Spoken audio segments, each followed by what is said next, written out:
My father was a businessman, but we always had horses ever since I can remember, and always had farm. Fact is, he registered his first quarter horse in 1945, and I showed her, and just kind of, I guess you'd say, born into fooling with horses. He just liked horses, and liked the atmosphere, and you know, that was his passion. My father passed away. He and a fellow named Oscar Dodson had a sale over at Sayre, and I think he sold Easter Rose, and he sold some good horses, and I got acquainted with him then. And then just by attrition, being in Ruidoso, and you know, he and I got to be friends. And when I built a big facility out here in '66 and went broke, and then I went to work for Walt, and I had Good Bird, you know, and so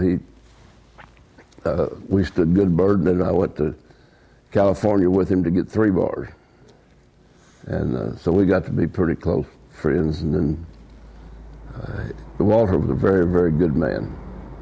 He told me, you know, that little things win races. Everybody knows to gallop them, everybody knows to work them, everybody knows to feed them, and your schedule should be consistent, and you have to be close, have a feeling for what your horse needs to make him happy. I had him here, you know, and then they sent him to, he was in Oklahoma Futurity. I think he was running at Raton, and so they sent him up there, and they ran him, and he got beat. And they ran him in the trials, and he got beat. And Walter was going to bring him home. And I said, Walt, that horse can run. I said, please send him on over here, you know, to Ruidoso. He's into Kansas. And he agreed. So I got him, and I didn't have him but about 10 days. But I knew that the boy riding him up there was whipping him pretty hard.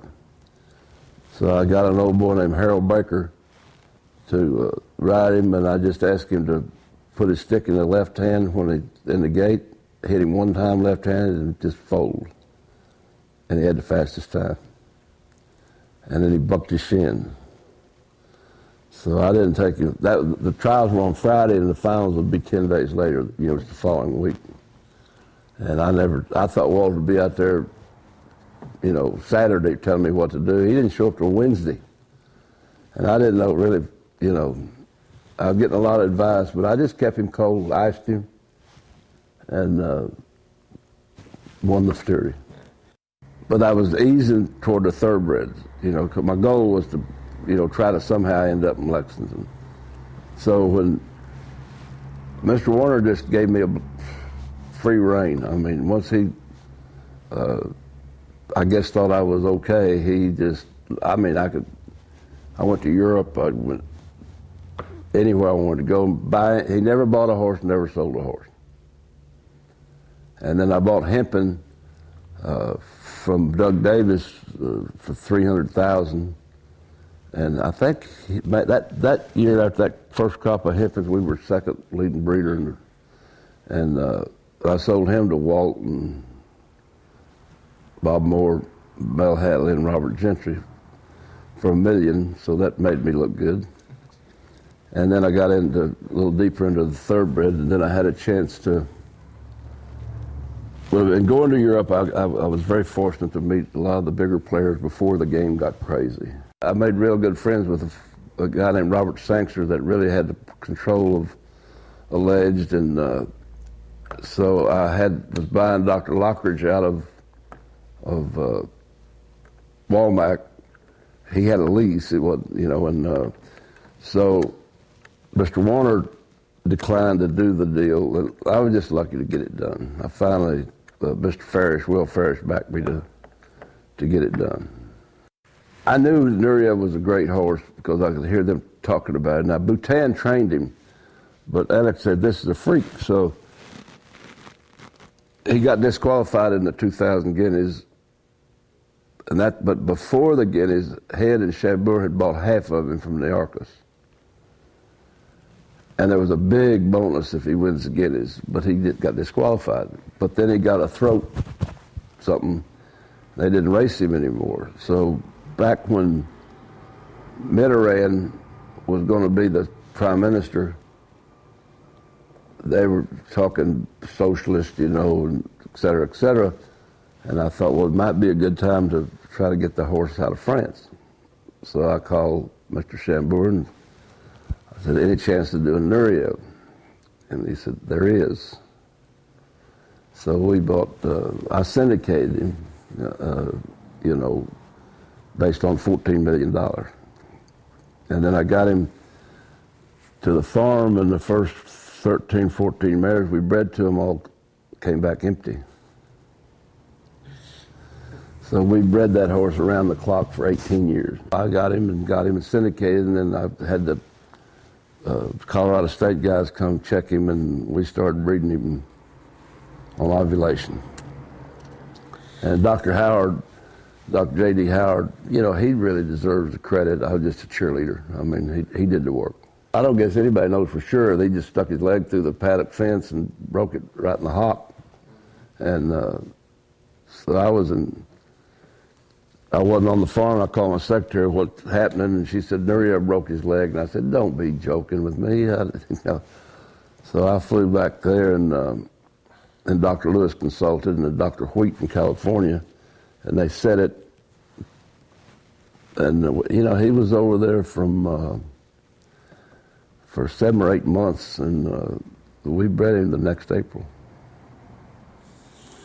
But it was he came close to dying 2 or 3 times. And there again, we built his own little barn right there by Haggard, you know, because I didn't want him around other horses. And Dr. Howard, you know, I might deserve a little bit of credit, but I didn't do anything except go by and cheer him on. You know, I stayed on top of it. Sure. In other words, when they were wanting to take him out of recovery, there wasn't a horse ambulance in Kentucky that led all the way down to the ground. And I didn't want him trying to hop in a trailer, so I called Louis Roussel and got their fairgrounds horse ambulance all the way to Kentucky, where it let down. All I would do is have to scoot him on it. That was a $7,000 haul for 50 yards. We had him in the All-American sale, and he just wasn't even near as powerful as he ended up, you know, as he matured. And so I just told Dee, I said, you know, we don't need to poop this horse off, you know. So we bought him back, and the rest is history. They're off and running in the Rainbow Futurity. The A-list broke a little sideways. Dash Air, Executive Menace, just delightful on the outside. Cognac Kid is putting in a rally in between horses. Here comes Planet Holland as well. Planet Holland is moving up. Cognac Kid is right there. Planet Holland and Cognac Kid, it comes down to these two. Cognac Kid, Planet Holland hit the wire together. Gonna be very close. McConey, I just told Mr. Hubbard we ain't selling him. And he just had actually his 2-year-old, he didn't have any major health issues, but he wanted to pedal around at the gates, you know what I mean. In other words, he just didn't get away. So, but he learned. They're running in the All-American Derby. Captain Courage got bumped at the start. Out for the lead. Hearts wide open to the far side. Nakoni in the middle of the track. Down along the inside. Wild Six came away well. Followed up by Ducati. And then we have Possum Fuss. It is Nakoni. Nakoni in front and Wild Six. Hearts wide open. Gets it into gear. Here's Hearts wide open. Trying to get up. But Nakoni wins.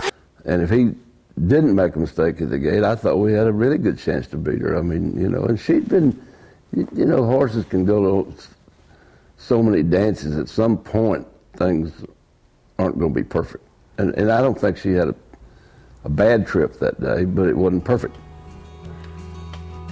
It's been a good ride. I mean, you know, I've been lucky, though. Everybody, a lot of times, people start giving themselves a lot of credit for how smart they think they are, and really, a lot of success has to do with being at the right place at the right time.